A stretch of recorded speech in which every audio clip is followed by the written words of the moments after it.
Okay, another unboxing video na naman tayo. Okay. Plastic yan, syempre.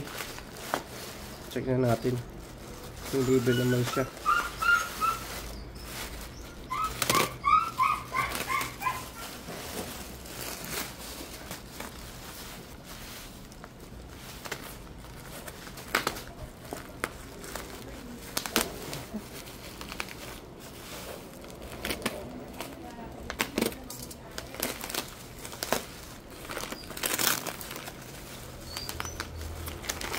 Natin.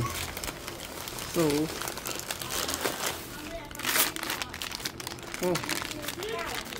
meron tayong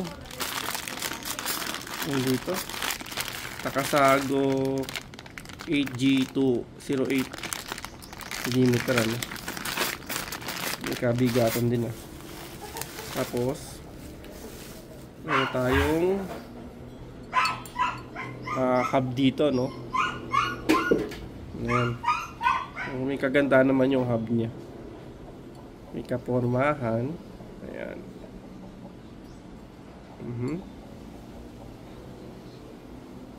Maganda pagkakapin sa kanya. Coated talaga siya. Okay. So ito yung Takasago, no? Mabigat siya. Stainless ba? Parang hindi, no? Completed lang to, panigurado. Ayan. Kabigatan din siya. Okay?